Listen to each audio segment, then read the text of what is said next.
Hi everyone, this is Gavin from Gavin's Gadgets. Hope you guys are keeping well. Today I'm going to give you my honest opinion between what I found between the iPhone 12 Pro Max and the iPhone 12 Mini. And I'm going to go through whether you should buy the Mini or the Pro Max or something between, but I'll actually tell you the real world differences, not just the specs, because everyone can read a spec sheet. For those that are new to the channel, I focus a lot on audio gear, cameras, trying to pull the most out of the cameras and what you can do on the photography front. So we'll talk about both video and photography from both as well. But I also want to go through some of the screen setups. These have a complete mirrored setup, same apps, same everything, same folders. And I'm going to show you what the screens look like close up, so you can see whether you think you could cope with a smaller screen in real life, just looking at how different things look. So we'll take a look at that now. So here we have the phones side by side, same wallpapers, same layouts, and I just wanted to show you what each screen looks like in terms of density. So you might find, obviously, you can see you don't use actually any lines at all. In fact, this is a lot of dead space here, less space wasted here. So if we go, let's start going to the App Store here. I go into the App Store here, and you can see that you know, you do lose a tiny amount, but it's not a lot. Look, that's just half an icon gone. What I might do is just show you. Not sure if the camera will pick this up, but we'll change the brightness, and into my naked eye it looks like the 12 mini is brighter, but it's not. This phone actually goes marginally brighter and its peak brightness. It's just probably the density of the screen. What we'll do is turn that down for the camera because it might overexpose it a bit, so let's do that. But you can see it's pretty much it doesn't look that much different. So what we'll do now is we'll go to BBC News, because again you might want to see what does that look like going to a news channel. So let's just do BBC News. And here is the BBC News, and again you're getting obviously more information here, but again it's not a lot. So if I just move that up, and you can just see you're getting an extra bit of line here, but it's actually fine. You really don't notice too much of a difference. But what about photos? That one, so let's pick that one, and I'll show you what these look like, sort of side by side. Let's tip them up, What do you think? Does that make a lot of difference on the photo side? And again, you just got to imagine if that was a video as well. So here we have two videos playing at the same time. This was the snow in my village. Probably, I think this was New Year sort of time. But this is the difference when you're watching media. It gives you an idea of what the screens look like. Okay, let's find something else.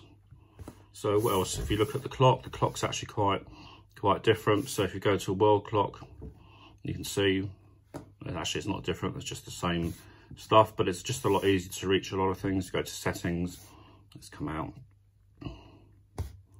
and do settings. And you can see that we've got general control center. And again, all you're missing is, despite the smaller screen, is where it says display and brightness is pretty much the bit that's missing.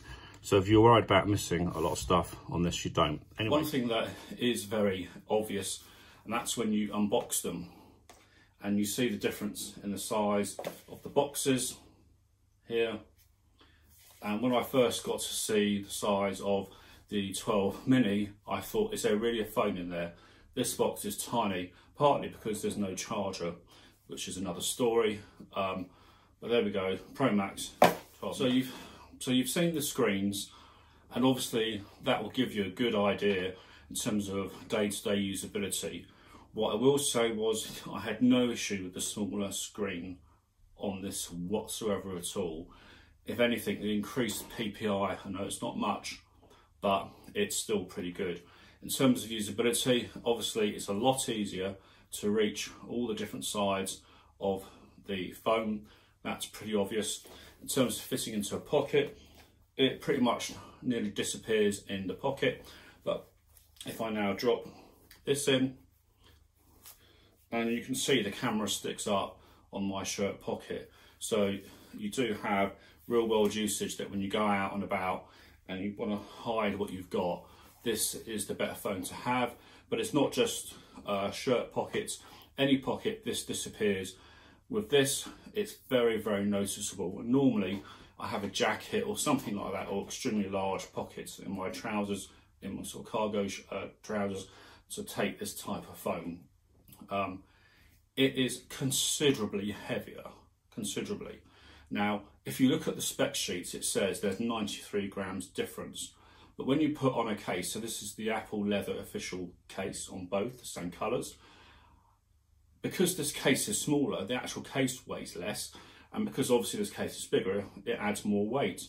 So actually what you now have, instead of 93 grams difference, you have 103 grams. I'll put these on the scales. 103 grams difference. This feels like a brick in its weight. This feels super light, super thin. It feels thinner. I'm not sure, I can't remember if it is or isn't, but it just feels something really compact and really fantastic. So in terms of camera, obviously, there's a couple of photos I'll show you now.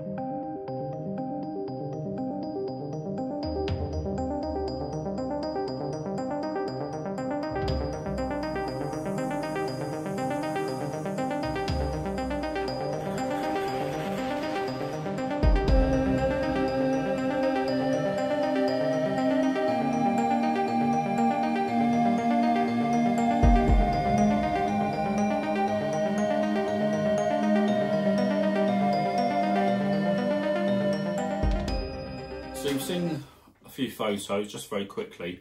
Because you tell which phone took which photo, I don't think you could just looking at this from a YouTube video. You do lose out on the Mini on the Pro Max, and as you can see, you lose out on the telephoto. This does have the new sensor shift stabilization and the new larger sensor, and has the LiDAR. What does all that mean? In real terms, in day-to-day use, going out snapping, you'll still get phenomenal video and photos on this.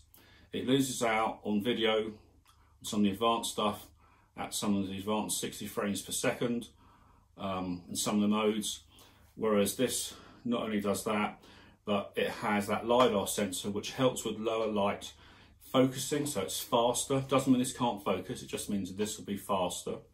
It also means this does nighttime selfies, again, because it uses the LiDAR sensor.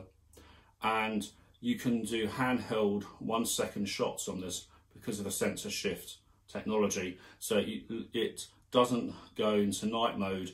When it does, when it goes into night mode, it's for less seconds than using the iPhone 12 mini. But I said the difference for most people is not noticeable. This doesn't have the Apple Pro RAW, so you have to use a third-party app to do RAW. Personally, I don't think you should, because I think the Smart HDR on this is better than standard RAW. However, with the 12 Pro Max using Pro RAW, you gain all the advantages of Smart HDR on the Pro RAW, and it is therefore does have an advantage. I've done bracketed Pro RAW shots, blended them in Adobe Lightroom, and increased the dynamic range way beyond a standard Pro RAW, way beyond the JPEG image, and tweaked it as I like.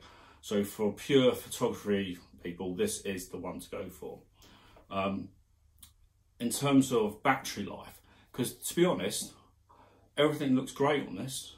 It's a great phone. It's I think in some ways it has many advantages in terms of portability. And battery, obviously, it can't have the same size battery. It's a smaller frame, smaller size. So what is the battery life in real world use? In real world use, you will get through a day. End of. You shouldn't have to worry about battery life. Some people say, oh, you know, you look at some reviews, oh, I had to charge it at 3. No, you don't. You use this like you normally would, exactly the same as this. It will 100% get you through to the end of the day. And a day, for me, is 6 AM till somewhere between 10 and 11 PM. It will last. It won't last, though, if you decide during that time to push the processor. And if you do any graphic intensive tasks that push the processor, it will need topping up because the battery won't last. Whereas with the 12 Pro Max, you should be okay because the battery is huge and it'll still run it down just as fast, but there's more battery to run down. So what's graphic intensive tasks? Gaming, video production. So if you're editing a video on here, and you can, even on the small screen, something like LumaFusion or iMovie is great. Photo editing, using apps like Adobe Lightroom or start to burn the battery. But predominantly it's using the camera. So anything you use with a camera will take a hit. So if you're just taking the odd photo here and there, because when you're out and about, no big deal. But if you're the sort of person that's going out and trying to catch a sunset or sunrise like I do, you might go out and start moving around, taking different shots from different framing angles, and before you know it, you've got 50 shots in a row, maybe 100. And depending where you are, you've moved to different locations, so you've taken quite a lot of shots. All these photos that you've taken or video footage does burn the battery, and then it uploads that footage to the iCloud, and it will pause it to save battery, because that's a battery saving feature unless you override it. But if you're doing that, that's when you will need to top up, especially to get beyond. You'll get back after a nice, if you've been out, you know, for a couple of hours taking photos, visiting somewhere, you will need at that point to probably top it up so you can get from 6 PM to 10 PM. If you're going away for the weekend, this is the phone you need. But for a day-to-day use, this is fine. And if anything, I think it's brilliant. I absolutely love it. I'll answer any specific questions. I did try and show you many of the apps. But if you've got any questions, let me know. This is Gavin from Gavin's Gadgets. Take care, guys. Bye for now.